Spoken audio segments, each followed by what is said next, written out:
मला एक प्रश्न विचारायचा आहे की स्वयं विकास योजना, तुम्ही जी एक पर्यायी योजना सांगितलेली आहे स्वयं विकास योजना, या स्वयं विकास योजनेमध्ये सध्या सर्व लोकांचा एक समन्वय पडलेले आहे. ते सप्रमाणात म्हणजे का की भूसंपादन आणि टायटल. तर या स्वयं विकास योजनेमध्ये जे सर्वसाधारण झोपडपट्टी धारक आहेत ते टायटल आम्हाला खरेदी करावं लागेल की भूसंपादन आम्ही कसं काय करायचं, आमच्याकडे पैसा नाही आहे. पण हे जे टायटल आहे, आज एक दिनाशा आहे, कुणी बेलडोटा आहे, अजून काही लोक आहेत ज्यांचं टायटल आहे, ते टायटल या झोपडपट्टी धारकांना या स्वयं विकास योजनेमध्ये कसं मिळेल हे आम्हाला जरा याचा उलगडा करून द्या. अतिशय महत्त्वाचा आणि चांगला प्रश्न आपण विचारला. धन्यवाद. माझ्या भाषणामध्ये मी त्याचा उल्लेख केला होता की झोपडपट्टी नियंत्रण कायदा कलम 13 आणि 14 याच्यामध्ये जर 70% रहिवाशांनी म्हणजे स्लम डिक्लेअर झालेली जी स्लम आहे त्याच्यात रहिवाशी असणाऱ्यांपैकी पात्र असलेल्या लोकांपैकी 70% लोकांनी जर अर्ज केला तर 6 महिन्याच्या आत कलेक्टर ती जागा ॲक्वायर करून आपल्या गृहनिर्माण संस्थेला त्याचे मालक करते आणि ते करण्यासाठी सरकार बांधलेलं आहे. आणि अशा पद्धतीनं मुंबईमध्ये मी स्वतः, दुसरं कोणी नाही, 65 झोपडपट्ट्यांना ज्यांचे खासगी मालक होते त्यांचं ॲक्विजिशन करून त्यांच्या नावाने करून दिलं. पण अलीकडे बिल्डर काय करतात की जमिनीच्या मालकाला पैसे देऊ नये म्हणून भाडेकरूंकडून सह्या घेतात, सरकारकडून भाडेकरूंच्या नावाने ॲक्विजिशन करून जमीन मालकाला बेदखल करतात आणि मग भाडेकरूंना पण बेदखल करून स्वतःचा फायदा करतात. ही योजना केवळ भाडेकरूंच्या गृहनिर्माण संस्थेला ज्या जमिनीवर ते राहतात त्यांना मालकी हक्क करण्यासाठी होती, पण त्याचा गैरफायदा बिल्डरांनी घेतला. त्यामुळे बिल्डरांकडे न जाताना आपण जर स्वयं विकासात जाण्याची तयारी दाखवली, आपली जमीन जर डिक्लेअर्ड स्लम असेल आणि त्यापैकी जे पात्र गाळेधारक असतील, झोपडपट्टी धारक, त्याच्यापैकी 70% लोकांनी जर अर्ज केला तर जमीन ॲक्विजिशन आपण करू शकतो आणि मालकाला बेदखल करून त्या जागेवर आपल्या गृहनिर्माण संस्थेला मालक करता येतं. आम्ही 60 ठिकाणी केलेलं आहे. आणखी 10 ठिकाणं जर आली तर मदत करायला आमची तयारी आहे. अर्थात आज तुम्ही ठरवलं आणि उद्या तुम्ही मालक झाला इतकं सोपं नाही. बिल्डर आपण प्रयत्न करणार की ही जमीन आपल्या तावडीतून सुटता कामा नये, पण आपली जर एकी असेल आणि बिल्डरला जर आपण सह्या न देताना जमीन आधी जमिनीचे आम्ही मालक होऊ आणि नंतर आमचा काय विकास व्हावा हे आम्ही ठरवू, या जिद्दीनं जर आपण उभे राहिला तर जमीन ॲक्वायर करणं 6 महिन्याच्या आत शक्य आहे. आत्ताच मुख्यमंत्र्यांनी एक जाहीर केलं की मुंबईच्या ज्या कोऑपरेटिव्ह सोसायटी आहेत ज्यांना बिल्डरनी घरं दिली, घरं विकली आणि बिल्डर पळून गेला पण जमीन त्यांच्या नावावर केली नाही, त्यांना डीम्ड कन्व्हेयन्स या कायद्याखाली 30,000 सोसायटींना त्यांच्या जमिनीचं मालकी हक्क गव्हर्नमेंट ॲक्वायर करून देत आहे. जर चांगल्या इमारतीत सोसायट्यांमध्ये राहणाऱ्या लोकांची जमीन त्यांच्या नावावर होऊ शकते तर मग झोपडपट्टीचा कायदा अनेक वर्षापासून आहे, त्या कायद्याअंतर्गत आपली जमीन आपल्या नावावर होऊ शकते, त्याचं ॲक्विजिशन करता येणं शक्य आहे. मग तो मालक कोणी असो, एफी दिनशा असो किंवा आणखी कोणी असो, त्याच्याकडून सरकार आधी ॲक्वायर करेल आणि आपल्या नावावर करून देईल. त्याच्याकरता मात्र आपण स्वयं विकासात जाण्याची आपली तयारी जर झाली आणि तसा ठराव जर केला तर आपण ते ॲक्विजिशन करता येईल.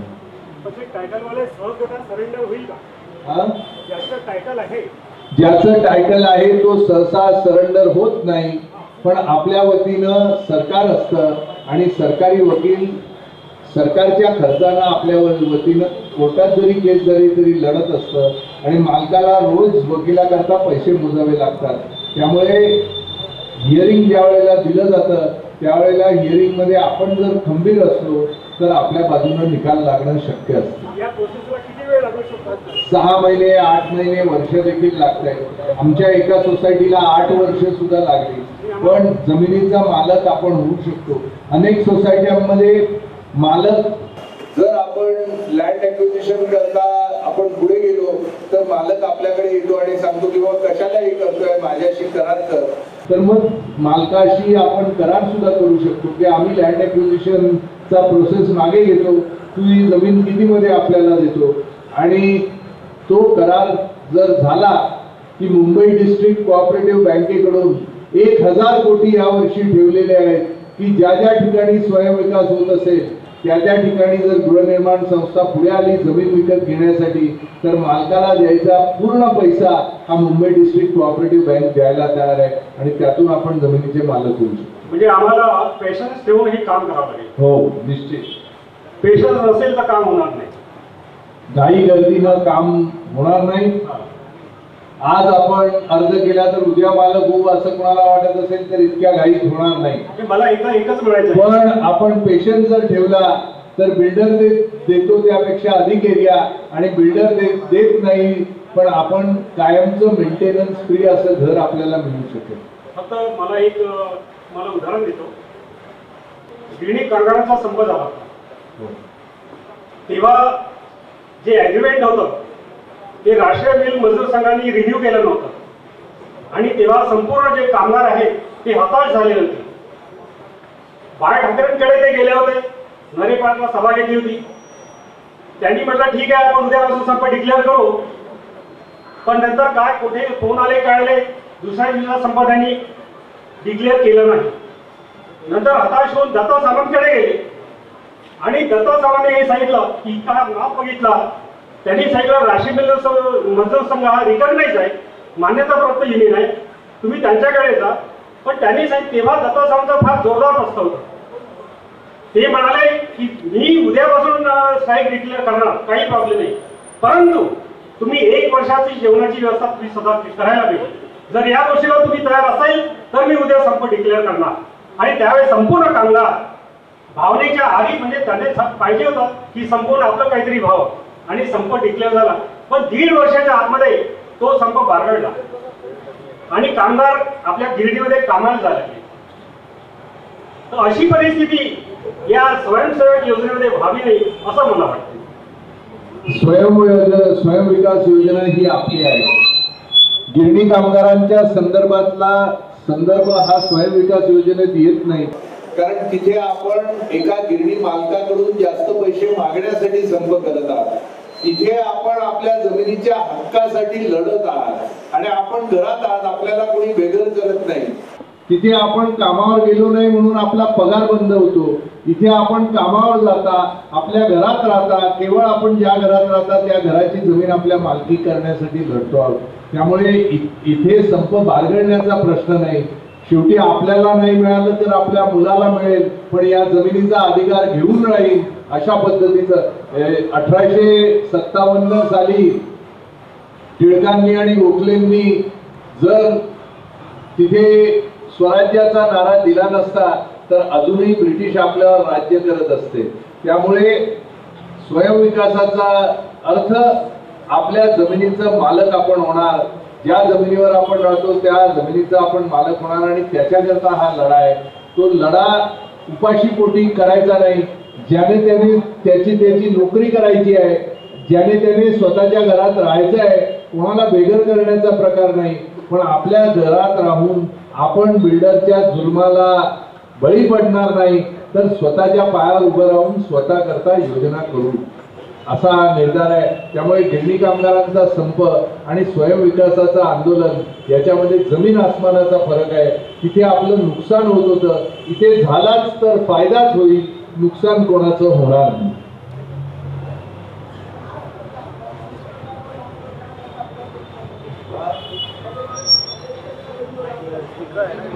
कलेक्टरच्या जमिनीवर जे राहतात त्यांच्या जमिनीचं जर 100 महिने तुम्ही जर 70% लोक जर त्या जमिनीवर एकत्र आलात आणि कोऑपरेटिव्ह सोसायटी प्रपोज जर केली तर कलेक्टरची जमीन ही सगळ्यात आधी मालकी हक्क होऊ शकते. आणि कलेक्टरला तसे आदेश आहेत रेव्हेन्यू डिपार्टमेंटचे की कलेक्टरच्या जमिनीवर जर ती जमीन गार्डन किंवा प्लेग्राऊंड करता आरक्षित नसेल तर त्या जमिनीवरच्या रहिवाशांपैकी 70% जर अर्ज केला तर ताबडतोब ती जमीन त्यांच्या नावावर करावी असे आदेश आहेत. आदिवासी जमीन विकू शकतो का? नाही, आदिवासी जमीन विकू शकत नाही. काही बिल्डर अफवा पसरवतात की अमुक भूखंड आम्ही लिलावात खरेदी केला व त्याचे फलक लावतात. याबद्दल आपण काही माहिती द्यावी. बिल्डरांनी जर फलक लावले तर त्यांना सांगा की जी जमीन तुम्ही विकत घेतली त्याचा सातबाऱ्याचा उतारा द्या आणि त्या सातबाऱ्यावर तुमचं नाव चढलेलं दाखवा, मग ती जमीन तुमची आहे यावर आम्ही विश्वास ठेवू. फलक लावून आम्ही काही भुलले जाणार नाही. तुमचं नाव जमिनीवर सातबाऱ्याच्या उतारात आलं तर तुम्ही मालक आहात हे आम्ही मानू. जर जमीन स्लम डिक्लेअर नसेल तर त्यासाठी काय पर्याय असेल? स्लम डिक्लेअर जर जमीन नसेल तर अशी जमीन ॲक्वायर करता येत नाही. सध्याच्या कायद्यात अशा जमिनीला ॲक्विजिशनचं प्रोव्हिजन नाही. तिथे मात्र आपल्याला जो जमीन मालक असेल त्याच्याशी चर्चा करून त्याच्याशी एक ठराविक दर ठरवून त्याला देण्याची व्यवस्था करावी लागेल. ते पैसे मात्र मुंबई डिस्ट्रिक्ट कोऑपरेटिव्ह बँकेकडून आपल्याला मिळू शकतील. सर, मी शिवप्रेमी गृहनिर्माण सहकारी संस्था मर्यादित आप्पा पाडा असेल आप्पा मालाड येथे राहत असून आम्ही कन्व्हेन्स डीड बनवून घेतले आहे. सदर जागेवर एनडी असल्यामुळे नो डेव्हलपमेंट झोन आम्ही जमीन मालक असून सुद्धा विकास करू शकत नाही. नो डेव्हलपमेंट झोन बद्दलचा निर्णय त्याच्यामध्ये विकास करण्यास मज्जाव आहे. त्याचा हायकोर्टाच्या या जजमेंटच्या विरुद्ध आपण सुप्रीम कोर्टात जाऊ शकतो, पण तिथे खर्च इतका येतो की सामान्य झोपडीधारक जात नाही. सध्या कोर्टाकडून नो डेव्हलपमेंट झोनवर कोणत्याही पद्धतीचं बांधकाम करण्याची परवानगी नाही. त्यामुळे तूर्त हायकोर्टाचा निर्णय असेपर्यंत तरी त्या ठिकाणी आपण बांधकाम करू शकत नाही. म्हणजे रिडेव्हलपमेंटला परवानगी तूर्त तरी नाही. SRA योजनेत पूर्वी 7 मजली इमारतीची परवानगी होती, ती आता 20 मजली परवानगी दिली आहे. तसेच रहिवाशांना 20 मजली इमारत मान्य नसेल तर विकासकाला आपण कशा प्रकारे विरोध करू शकतो? तसेच बंधनकारक आहे का? सह्या देताना विकासक काय करतो, या कशावर सह्या घेतो याचा विचार आपल्याला करायला पाहिजे. आपण सह्या जर चुकीच्या विकासकांना दिले तर तो 7 मजल्याऐवजी 10 बांधेल, 20 बांधेल, 25 बांधेल किंवा 40 बांधेल. एकदा सह्या दिल्यावर तो हिंदू स्त्रीप्रमाणे तुमच्या कुंकवाचा धनी बनतो आणि त्यानंतर नवऱ्यानं दारू पिऊन येऊन मारलं तरी तोच माझा दादल्या असं म्हणायला लागतं. त्यामुळे डेव्हलपरला सह्या देण्याआधी विचार करा, सह्या देऊ नका. डीपी प्लॅन म्हणजे काय आणि रिझर्व प्लॉट असतील तर त्याला घरमालकाला तोटा आहे का फायदा? रिझर्वेशन कशा करता आहे याच्यावर फायदा किंवा तोटा ठरतो. रिझर्वेशन गार्डन किंवा प्लेग्राऊंड मध्ये असेल तर त्याच्यावर आपल्याला कोणतेही बांधकाम सध्याच्या कायद्याप्रमाणे शक्य नाही. 205 मध्ये एग्रीमेंट झाले आहे. आता LOI आलेला आहे. आम्हाला बिल्डर नको आहे. आता काय करायचं? ज्यांनी बिल्डरला सह्या दिल्या असतील त्यांना जर असं वाटत असेल की आपल्या सह्या चुकीच्या माहिती देऊन घेतल्या किंवा अपुरी माहिती देऊन घेतली आणि आपली फसवणूक करून आपल्या सह्या घेतल्या तर त्यांना आपण दिलेला कन्सेंट मागे घेण्याचे अधिकार आहेत. फक्त ते करण्याची हिंमत पाहिजे. हिंमत असेल, तुम्हाला जर बिल्डर नको असेल तर बिल्डर तुम्हाला काढता येईल, पण त्याच्याकरता सगळ्यांनी एकी करून आपण ज्या बिल्डरला कन्सेंट दिलेला आहे तो कन्सेंट आम्ही मागे घेतल्याचा ठराव सोसायटीने केला पाहिजे आणि तो SRA ला कळवला पाहिजे. ज्याची रूम डबल असेल, ज्याच्या 1995 नंतरच्या खोल्या आहेत, एकूण किती रूम मिळून स्वयंविकास करता येईल. स्वयंविकासाकरता 35 किंवा अधिक झोपड्या एकत्र आल्या तर आणि त्या झोपडपट्टीला कोणत्या तरी रस्त्याशी संबंध म्हणजे रस्ता जवळ असला पाहिजे किंवा त्याला लागलेला असला पाहिजे, त्यामुळे ज्या झोपडपट्ट्या रस्त्याला लागून असतील अशा झोपडपट्ट्यांबरोबर त्याच्या मागे असणारे लोक एकत्र जर आले तर त्यांना स्वयंविकास करता येईल. ज्याचा भाग प्रायव्हेट प्रॉपर्टीत असेल तर आजूबाजूला स्लम असेल, स्लमची जागा स्लमच्या कायद्याखाली ॲक्वायर करता येते. खासगी जागा असेल तर खासगी मालकाशी बोलावं लागेल. How finance can be arrange, ज्या पद्धतीनं बिल्डर फायनान्स आणतो, कोणताच बिल्डर स्वतःच्या खिशातले पैसे एसआरए योजनेत टाकत नाही. आपल्या सह्या जमा करतो आणि फायनान्सर कडे जातो. फायनान्सर कडून फायनान्स घेऊन त्याच्या पैशातून आपली योजना तो राबवतो. तर ज्या फायनान्सर कडून बिल्डर पैसे घेऊन येतो त्याच फायनान्सर कडून आपली गृहनिर्माण संस्था पैसे घेऊ शकते. फायनान्स अभावी कोणतीच स्वयंविकासाची योजना अडणार नाही. मुंबई डिस्ट्रिक्ट कोऑपरेटिव्ह बँकेत गेल्या वर्षी 975 कोटी स्वयंविकासाचे लॅप्स झाले की स्वयंविकासाकरता लोक पुढे आले नाहीत म्हणून ते गेले. तर त्यांचा आग्रह आहे त्याचे चेअरमन सेक्रेटरीचा, आपण सांगितलं तर मुंबई डिस्ट्रिक्ट कोऑपरेटिव्ह बँकेचे अध्यक्ष आणि सेक्रेटरी हे या ठिकाणी येऊन तुम्हाला स्वयंविकासा करता पैसे सँक्शन करण्याची तयारी दाखवण्याचं भाषण करतील. मी त्यांची व्यवस्था करू शकतो. त्यामुळे पैशाची कुठेही कमतरता पडणार नाही. हिमतीची कमतरता आहे. हिंमत असेल बिल्डर समोर उभं राहण्याची आणि स्वतःच्या पायावर स्वतःची योजना करण्याची तर पैसे आणि फायनान्स ताबडतोब मिळेल. खेळाचे मैदान लहान मुलांसाठी तथ्या वयोवृद्ध माणसांसाठी बसण्यासाठी बैठक आसनाची पूर्तता आहे का? आहे. गार्डन प्लेग्राऊंड प्रत्येक झोपडपट्टी योजनेत 15% जागा ही गार्डन आणि प्लेग्राऊंड साठी ठेवावी लागते आणि त्या ठिकाणी लहान मुलं खेळू शकतात. वयोवृद्ध माणसांना बसण्याची व्यवस्था असते. एका माणसाचा विरोध झाला तर प्रोजेक्टवर काय परिणाम होईल? एका माणसाच्या विरोधानं प्रोजेक्टवर कोणताच परिणाम होत नाही, पण सगळ्यांनी विरोध केला तर प्रोजेक्ट थांबवू शकतो. एसआरए साठी 95च्या आधीचा प्रूफ याला काय महत्व आहे? 95च्या आधीच्या प्रूफ मुळे पात्र किंवा अपात्र आपण आहोत हे ठरतो. जे ज्यांच्याकडे 95च्या आधीचा प्रूफ आहे ते पात्र असतात. पण जे 95च्या नंतर ज्यांनी खोल्या घेतलेल्या आहेत पण 95च्या आधी इतर कोणत्या झोपडीत राहत असतील तर त्यांनाही पात्र करण्याची व्यवस्था आहे. कारखाना असले तर काय?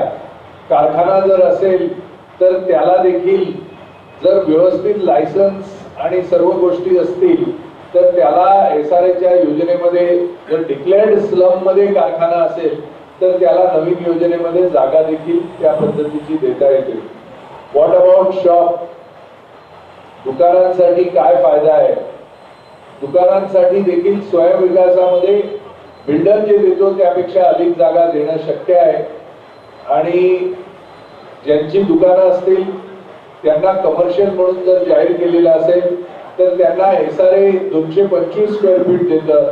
त्याच्याऐवजी स्वयंविकासात अधिक जागा आपण देऊ शकतो. मात्र फंजिबल एफएसआय दुकानांना मिळत नाही. 20%च मिळतो, 35% मिळत नाही. तानाजी नगर या विभागात एसआरए योजना चालली आहे. या विभागात कलेक्टर जमिनीतच गणेश मैदान म्हणून एक ग्राउंड आहे. त्या ग्राउंडला आज येण्यासाठी आज खेळण्यासाठी खुले आहे परंतु पीजी म्हणून डिक्लेअर नाही. तर एसआरए योजना राबवण्यापूर्वी ग्राउंड आम्ही राखीव पीजी करू शकतो का? नवीन डेव्हलपमेंट प्लॅन मध्ये या ग्राउंडला पीजी करावं अशी आपली सूचना असली सर्व लोकांच्या सह्या जर आपण आणून दिल्या तर त्या पद्धतीची योजना करता येणे शक्य आहे. एकाच माणसाच्या नावावर 3-4 रूम असतील तर त्याने काय करावे? एसआरएच्या योजनेमध्ये एकाच माणसाच्या नावावर अधिक जरी खोल्या असतील तरी त्यांना तितक्या खोल्या मिळत नाही. SRA मध्ये एक व्यक्ती एक खोली अशा पद्धतीनं कायदा आहे.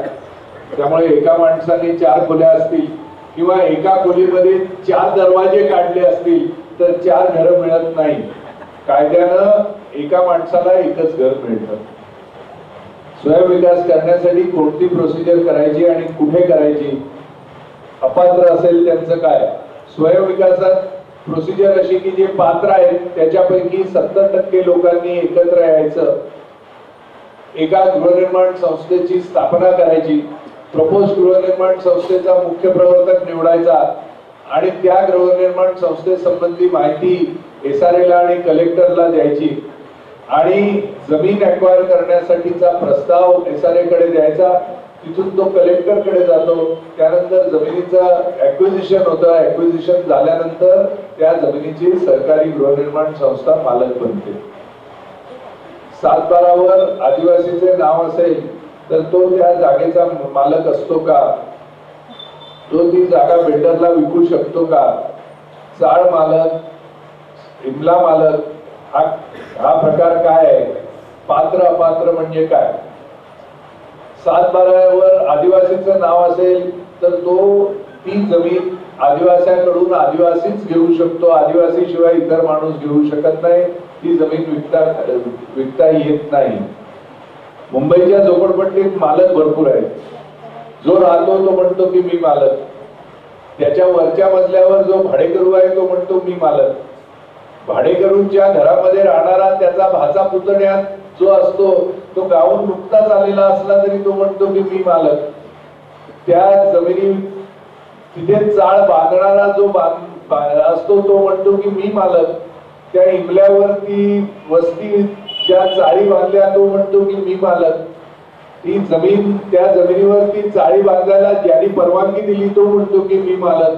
आणि ज्याच्या नावावर मूळ 7/12 उतारा आहे तोही म्हणतो मी मालक. असे 8-10 मालक असतात. पण ज्याच्या नावावर जमीन आहे त्याच्याच मालकी हक्क फायनल आहे. इमला मालकाला कायद्यामध्ये फारसं काही स्थान नाही. पण स्वयंविकास जर केला तर इमला मालकाला त्याचा मोबदला मिळण्याची व्यवस्था स्वयंविकासात करता येणं शक्य आहे. इतकंच नव्हे तर अपात्र जे लोक असतील, जनरल बॉडीने जर ठराव केला की अपात्र लोकांपैकी अमुक लोकांना आम्हाला घरं द्यायची तर विक्रीच्या एरियामधून त्या अपात्र लोकांना पात्र ठरवून करण्याचा अधिकार हा सोसायटीचा असतो. तो फक्त स्वयंविकासातच असतो. हे यांनी फार लांबलचक पत्र लिहिलेलं आहे. हे पत्र वाचायलाच मला 10-15 मिनिटं लागतील. त्यांनी आपल्या जमिनीच्या संदर्भातले अनेक बाबी सांगितलेल्या आहेत. हाऊसिंग सोसायटी आहे परंतु OC नाही, कन्व्हेन्स डीड नाही. डीड कन्व्हेन्स करता येईल का? 100% डीड कन्व्हेन्स करता येईल. बिल्डर कडून कोणतेच कागदपत्र नाही. कोणतेही कागदपत्र नसतील तर जो पुरावा आपल्याकडे असेल तो आपण घेऊन आलात तर आपल्या जमिनीचं डीड कन्व्हेन्स करता येईल. हे झोपडपट्टीचा प्रश्न नाही, हा कोऑपरेटिव्ह सोसायटीचा प्रश्न आहे. 95 पूर्वीच्या पहिल्या मजल्यावरील घर पात्र ठरते का? सध्याच्या कायद्यात पात्र ठरत नाही. परिशिष्ट क्रमांक 2 मध्ये झोपडीपार अपात्र असेल तर त्यांना रिहॅब बिल्डिंग मध्ये ताबा मिळेल का?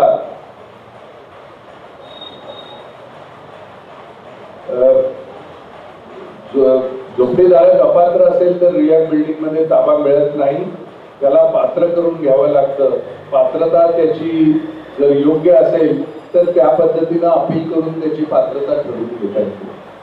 मला वाटतं इथे आले ते सर्व प्रश्नांची माझी उत्तरं झाली. आणखी हा विचार प्रश्न विचारत होता. आमच्या इथे XYZ मध्ये एक बिल्डर आला आहे. तो म्हणत आहे की सध्या 9 एकर 38 गुंठा जागा आम्ही घेतली आहे कोकणीपाडा ते असं जवळपास जमते. आणि तो बोलतोय की आम्ही विकत घेतली आहे जागा ज्या मालकाची. तर त्याच्यापुढे आता आम्ही स्वयंविकास करू शकतो का? जमीन कोणत्या मालकाची आहे, कोणी विकत घेतलंय याचा स्वयंविकासाशी काही संबंध नाही. स्वयंविकास जर तुम्ही करणार असाल तर त्या बिल्डरला सह्या द्यायच्या नाही, त्याला सांगायचं चले जाओ, आम्ही तुझ्या विरोधात नाही, आमचं तुझं काही भांडण नाही, सरकारने 2 योजना केल्या, तू एका योजनेचा पुरस्कार करतोय, आम्ही दुसऱ्या योजनेचा करतोय, त्यामुळे तुझ्याशी आमचं काही भांडण नाही, आमचा तुला विरोधही नाही, पण आम्हाला आमची स्वयंविकासाची योजना राबवायची आहे, त्यामुळे आम्ही सरकारला सांगून आम्ही ज्या जमिनीवर राहतो त्या जमिनीचा मालकी हक्क आम्ही घेणार, आणि तू जर मालक असशील तर याचा मोबदला जो सरकारकडून मिळणार आहे तो तुला मिळेल, तू दुसऱ्याला विकलंस तर त्याला मिळेल, आणि तू जर तुझा अधिकार दिलास तर तुझ्या आधी जो मालक होता त्याला मिळेल, त्यामुळे कोण मालक आहे याचा आमच्याशी काही संबंध नाही, जो मालक असेल ते गव्हर्नमेंट ठरवेल आणि त्याला त्याचं कॉम्पेन्सेशन देईल, आम्हाला आमच्या जमिनीचा मालक होण्याशी मतलब आहे, तुझ्याशी भांडण नाही, हे तुम्ही त्याला सांगू शकता। नमस्कार साहब, आप यहाँ पर आए तो हम लोग का भाग्य उज्जवल है, ये सोचता हूँ मैं। नहीं, मेरे आने से आपका भाग्य उज्जवल नहीं होता, आपकी मुट्ठी में ताकत है तो आपका भाग्य उज्जवल होगा। किसी का भविष्य कोई दूसरा नहीं करता, खुद का भविष्य खुद करता है, लेकिन हिम्मत होनी चाहिए खड़े रहने की। मैं मार्ग तो बता दूंगा, लेकिन कल आप भूल जाएंगे तो आपका कुछ नहीं होने वाला है। आप अपने खुद के हक के लिए लड़ेंगे तभी आप कुछ कर सकते हैं। सर, मेरा प्रश्न ये है कि जो सारे हम लोग डेवलप कर अगर खुद से करेंगे तो एरिया कितना मिलेगा? जो करंट सिचुएशन होती है उसमें क्या बिल्डर अपने एसआरए को पीछे डालता है और आगे अपनी बिल्डिंग खड़ी करता है। आप खुद एसआरए करेंगे तो आपकी बिल्डिंग आगे रख सकते हैं और बेचने की बिल्डिंग पीछे कर सकते हैं। अगर हम उसमें से कुछ बेचना ना चाहे, सब अगर फाइनेंस अगर जो 70% है, अगर उधर की पब्लिक पूरा अपना फाइनेंस डालना चाहती है तो आप ही खुद करो, कोई आपके ऊपर शक्ति नहीं है कि आप बाहर वालों को बेचो, ऐसा कोई शक्ति नहीं है। सिर्फ और जितना बिल्डर देता है उससे कम से कम 100 फुट और ज्यादा से ज्यादा 200 फुट तक आपको एक्स्ट्रा एरिया मिल सकता है। और सर, लैंड एक्विजिशन का कहाँ पे हम जाके ये पता कर सकते हैं कि ये जमीन किस मालिक की है? आपको वो जमीन किस मालिक की है वो पता करने की कोई जरूरत नहीं है। आपको ये पता करना है कि आपकी जगह स्लम डिक्लेयर्ड है या नहीं है। अगर आपकी जगह स्लम डिक्लेयर्ड है तो उसमें पात्र कितने लोग हैं, जितने पात्र लोग हैं उससे 70% लोगों को जमीन एक्वायर करना है या नहीं करना है। अगर 70% लोग जमीन एक्वायर करने के लिए तैयार हुए तो उसके लिए कलेक्टर के पास और जो उसके फॉर्मेट है वो सारे फॉर्मेट आपको भर के देना है। और जिन लोगों ने ऐसा मालिकियत किया है, ऐसे आपके नजदीक जितने भी सोसाइटी सेल्फ डेवलपमेंट में जा रहे हैं, यहाँ से नजदीक अंधेरी में मालपा डोंगरी है, वहां पे 1400 लोगों ने बिल्डर के साथ लड़के अपनी जमीन का मालकी हक ले लिया है। तो उसके चीफ प्रमोटर के पास आप जाके मिल लीजिए, वो आपको सब समझा देंगे कि किस तरह से करना है। मालपा डोंगरी अंधेरी मालपा डोंगरी, अंधेरी का जो फ्लाईओवर ऊपर जाता है हाईवे पे ही, उसके लेफ्ट में छोटे तबेले हैं, उधर मालपा डोंगरी नंबर 1 है। थोड़ा ऊपर चढ़ के जाओ तो नंबर 2 है। वो होली फैमिली हॉस्पिटल से भी मालपा डोंगरी नीचे आ सकता है। एक तरफ शेरे पंजाब सोसाइटी है, उसको लग के है। 1400 लोगों ने जमीन का मालिकियत किया है। वहां पे उनके दफ्तर में आप शाम को जाओ तो उनके यहाँ 10 कार्यकर्ता रोज बैठते हैं। जितने भी लोगों को सेल्फ डेवलपमेंट समझ में नहीं आते हैं वो समझाते हैं। और सर, एक क्वेश्चन कि स्लम डिक्लेयर है कि नहीं, ये हमें पता कहाँ से चलेगा? स्लम की लिस्ट स्लम ट्रिब्यूनल है भाड़ा की बिल्डिंग में ग्राउंड फ्लोर पे, वहां जाके या एसआरए में जाके आपके जगह डिक्लेयर्ड है कि नहीं उसकी लिस्ट आप चेक कर सकते हैं। या तो जो माहिती का अधिकार है, राइट टू इंफॉर्मेशन, उसके तहत 10 रुपये का स्टैंप लगा के आप पूछोगे तो आपके डिक्लेयर्ड है या नहीं 15 दिन में आपको मालूम पड़ जाता है। आमच्या विभागात एसआरए योजना सन 2005-2006 पासून राबवण्यात येत आहे। त्याचे परिशिष्ट 2 आलेले आहे। LOI येण्याच्या प्रतीक्षेत आहे। अशा परिस्थितीत विकास बदली करण्याचे झाले तर काय करता येईल? आपल्या लोकांना जर असं वाटत असेल की विकासकाने आपली फसवणूक केली आहे तर अशा विकासकाला बदली करता येतं. आपल्याला जर असं वाटत असेल की नाही विकासक आपलं चांगलं काम करतोय तर त्याला आपल्याला बदली करता येत नाही. पण आजपर्यंत विकासक आपलं काम योग्य करत नाही किंवा आपल्याला चुकीच्या भूलतापा देऊन आपल्या सह्या घेतल्या किंवा आपली फसवणूक करतोय याविषयी आपल्या मनामध्ये जर खात्री झाली तर जनरल बॉडीची मीटिंग घेऊन तसा ठराव घेतला तर विकासकाला आपल्या बंधनातून मुक्त करता येईल. आमच्याकडे वेगवेगळे बिल्डर येतात किंवा कुळ मालक जे म्हणतात ते येतात किंवा टायटलवाले जे येतात ते येतात. ते बोलतात की आम्हाला इंटरनल सर्वे करायचा, आउटर सर्वे करायचा. प्लस आपण जे झोपडधारक आहेत आम्ही आमच्याकडे फॅमिली जास्त असल्यामुळे आम्ही डबल माळे बांधतो आपण आणि त्याच्यामध्ये पण जे राहतात तर ते वरचे पात्र होऊ शकतात का? नाही, वरचे पात्र होत नाही. सध्याच्या कायद्यात वरचे पात्र नाही.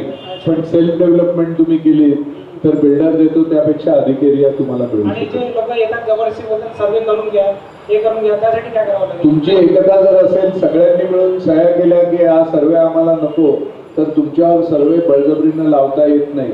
मात्र तुम्ही त्यांना जर सह्या दिल्या असतील कन्सेंटवर तर तुम्हाला सर्वेला परवानगी देणं भाग आहे. पण नवरात्रीच्या वेळेला, गणपतीच्या वेळेला त्याच बिल्डरकडून पैसे घ्यायचे, क्रिकेट खेळताना त्याच्याकडून बॅट बॉल आणि हे घ्यायचे आणि नंतर त्याला सर्वे करायला नाही म्हणायचं, हे आम्हाला मान्य नाही. तुम्हाला जर बिल्डरच्या विरुद्ध लढा देऊन उभा राहायचं असेल तर त्याच्याकडून तोडपाणी, रात्री दारूची बाटली या गोष्टी घेणं बंद जर कार्यकर्त्यांनी केलं तरच बिल्डरच्या विरोधात आपण उभं राहण्याची हिंमत ठेवू. हॅलो, आणि एक प्रश्न विचारायचा आहे की कुराडमध्ये 8,000 झोपडपट्टी आहेत आपल्या कोकणी पाड्यामध्ये, तर ते 70% एकत्र यावं लागेल पूर्ण की फक्त चाळ म्हणून फक्त 40 ते 70% रस्त्याला लागून ह्या 8,000 लोकांपैकी आधी तर चौकशी हे करा की रिझर्वेशन आहे का. जर ग्रीन बेल्टचं, नो डेव्हलपमेंट झोनचं, गार्डनचं रिझर्वेशन असेल तर सेल्फ डेव्हलपमेंट करता येत नाही, कोणतंच डेव्हलपमेंट करता येत नाही.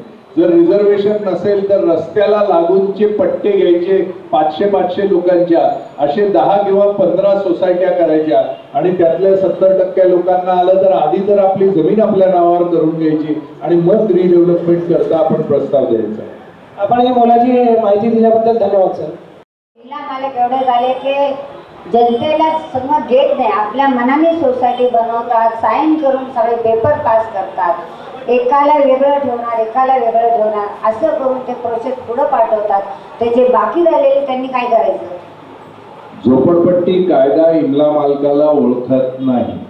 झोपडपट्टी कायदा हा पात्र झोपडीधारकाला ओळखतो. जर पात्र झोपडीधारकाच्या 70% एकत्र असतील तर इमला मालकाने कितीही विरोध केला तरी जमिनीचा मालकी हक्क आपल्याला मिळू शकतो.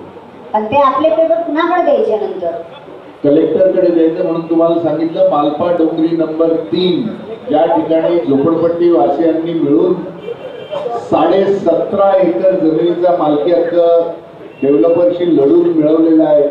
तिथे जाऊन तिथे त्यांच्या ऑफिसमध्ये बसलात तर त्याबद्दलचे सर्व तिथले कार्यकर्ते येऊन इथे तुम्हाला समजावून सांगतील कसं करायचं, काय करायचं. पण राहणारे तिकडे सगळे समजा एक आहेत तर 70-30 का करतात? अपात्र का करतात? एवढे वर्ष झाले ते राहतात. अपात्र मी करत नाही, सरकारचा कायदा आहे. अपात्र केलं नाही तर मुंबई निघून इथे बिहार होईल. त्यामुळे पात्रता असणं आवश्यक आहे. Thank you sir. पात्र 1995च्या आधी जे राहतात ते पात्र आहेत. 1995च्या नंतर ज्यांनी खोली घेतलेली आहे पण 1995च्या आधीपासून दुसऱ्या झोपडपट्टीत राहत आहेत तर त्यांनाही पात्र करता येतात. पात्रतेचे काही अटी सध्या शिथिल केलेले आहेत. त्यामुळे काही जणांना पात्र, पण अजिबात मुंबईत न राहणारा माणूस जर काल आला 2010 साली आणि त्यांनी पात्रता मागितली तर तो पात्र होत नाही. सगळ्या गोष्टी ज्या कोणत्या पुरावे असतात ते सर्व पुरावे दाखवायचे असतात. 95च्या आधीचे सर्व पुरावे असतील तर खालच्या घराचा मालक वेगळा व वरच्या घराचा मालक वेगळा असं असेल तर वरच्या मालकाला घर भेटेल का? नाही भेटत. वरच्या घराचा मालक वेगळा असूच शकत नाही. जमिनीवर ज्याचं घर आहे तोच मालक समजला जातो. वर बांधलं, तुम्ही त्याच्यावर बांधणार, आणखी 10 मजले बांधणार, म्हणजे 10 मालक उभे कराल. तसं होत नाही. झोपडपट्टी कायदा वरच्या वर राहणाऱ्या लोकांना माणसाला मालक समजत नाही. सर्वे नंबर 21 मध्ये आता असं आहे की बलदोटाची जमीन आहे आणि गवटा जिवल्या अंधे यांचं 7/12 वरती नाव आहे. पण इथे असं झालेलं आहे की गवत्या जिवल्या अंधेर यांनी अगोदर एक बिल्डर बरोबर ॲग्रीमेंट केलेलं आहे, पॉवर ऑफ अटर्नी दिलेली आहे, रजिस्टर्ड आहे ती, आणि नंतर दुसऱ्या बिल्डर बरोबर MOU केलेलं आहे. आणि ते जे येत आहेत आता सर्वे नंबर 21 मध्ये, आणि ते बोलतात आम्हाला की सर्वे करायचा आहे. तुमच्यापैकी 70% लोक कोणाबरोबर आहेत त्याच्यावर अवलंबून आहे. जर 70% लोकांनी सर्वे करायचा नाही असा जर निर्णय घेतला तर त्यांना सर्वे करण्यापासून आपण थांबवू शकतो. मालक आपल्या जमिनीवर सर्वे करण्यासाठी 70% लोकांची संमती असणं आवश्यक आहे. त्यामुळे तुमच्यापैकी लोकांनी जुना मालक नवीन मालक कोणाला सह्या दिल्यात की नाही मला माहित नाही. तुम्ही जर सह्या दिल्या असतील तर सर्वे करण्याचा त्याला अधिकार लाभतो. तुम्ही जर सह्या दिल्या नसतील तर तुम्ही त्याला सर्वे करण्यापासून थांबवू शकता. आमच्या इकडे कोणीही सर्वेसाठी तरी सह्या दिलेल्या नाहीत. मग दिलेल्या तरी नसतील सुद्धा ते येत आहेत आणि सर्वे करतायत, इवन आउटर आणि इंटरनल. म्हणूनच तुम्ही ज्यांना बिल्डर नको असेल त्यांनी एकत्र मिळून सेल्फ डेव्हलपमेंट करता जर अर्ज केला तर तुम्हाला तुमच्या जागेवर दुसऱ्यांना सर्वे करण्याची आवश्यकता नाही. सर्वे गव्हर्नमेंट तर्फे होईल आणि तुमच्या अर्जावर होईल. तुमची जमीन तुमच्या नावावर करून देण्याचं. यात कमिटीमध्ये किती मेंबर असावेत असे काही आहे का? किती ठेवा तुम्ही, 5 ठेवा 50 ठेवा, कमिटीवर किती मेंबर असतात याच्याशी काही मतलब नाही. पात्र भाडेकरूंपैकी 70% तुमच्या बरोबर असले पाहिजे ही अट आहे. अरे बिल्डर जर आला तर काय म्हणणार?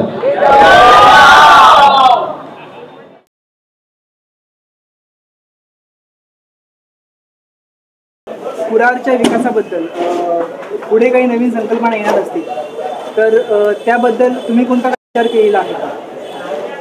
कुडाळच्या रहिवाशांनी नागरिकांनी स्वतःच्या पायावर उभं राहून जर स्वयंविकास करण्याचा निर्णय घेतला तर त्या स्वयंविकासाला जी काही मदत आवश्यक आहे ती करण्याची माझी तयारी.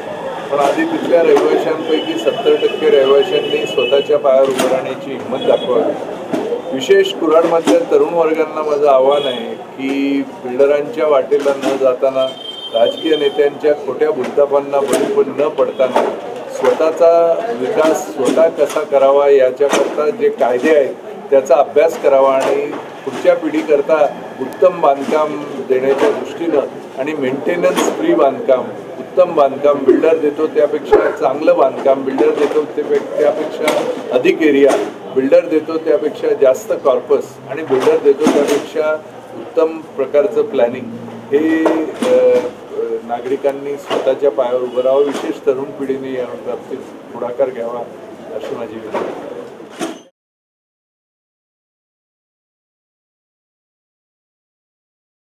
आमच्या सोसायटीमध्ये 25 लोक आहेत. सर्वे सध्या आम्ही 4-5 लोक सध्या इथं हजर आहोत.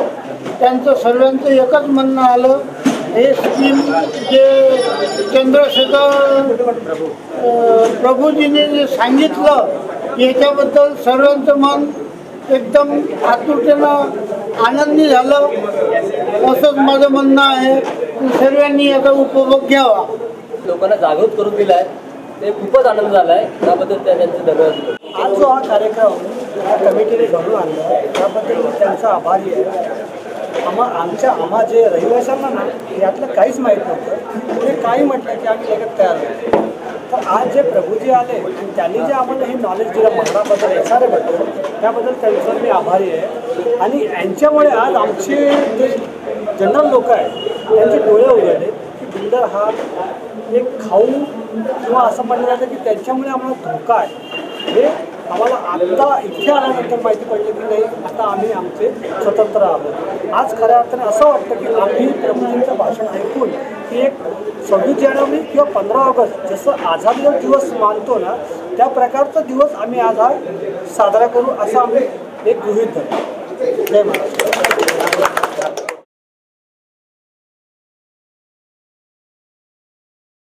सभेच्या कार्यक्रमाची बातमी पेपरमध्ये मराठीमध्ये नवशक्ती पेपरमध्ये आलेली आहे.